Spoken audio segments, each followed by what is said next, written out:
Work pressure and தண்ணி மாற்றி use பண்ணுறதுல நல்லாவே எனக்கு ஹேர் ஃபால் ஆகிட்டு இருந்தது. சரி, அதுக்கு ஏதாவது ஒரு சொல்யூஷனை ட்ரை பண்ணலான்னு சொல்லிட்டு தான் நான் ஒரு ஹேர் சீரம் ஆர்டர் பண்ணியிருந்தேன். சரி வாங்க அது என்னென்னு பார்க்கலாம். நான் ரீசெண்டாக பாடி வைஸ்க்கு கொஞ்சம் அட்ராக்ட் ஆகிருந்தேன். என்னோடய ரூம்மேட் வந்து சஜஸ்ட் பண்ணியிருந்தாங்க. ஆல்ரெடி நான் பாடி வைஸில் கம்மிஸ் ட்ரை பண்ணியிருந்தேன். அதுவுமே கொஞ்சம் நல்ல ரிசல்ட் இருந்துச்சு. சரி, அதில் ஹேர் சீரம் இருக்குது, அதுவுமே ட்ரை பண்ணி பார்க்கலாம் அப்படின்னு சொல்லிட்டு தான் அதை வாங்கியிருந்தேன்.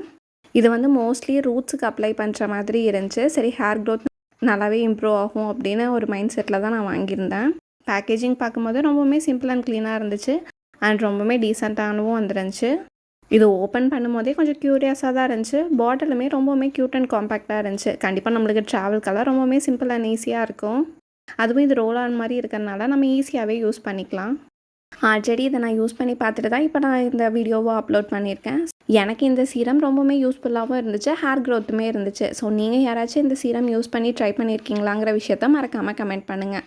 அண்ட் ஹேர் க்ரோத்துக்கு பாடி வைஸை தவிர வேறு என்ன பிராண்ட்ஸ் நல்லா இருக்குங்கிற விஷயத்தையும் மறக்காமல் சஜஸ்ட் பண்ணுங்கள். தேங்க்யூ.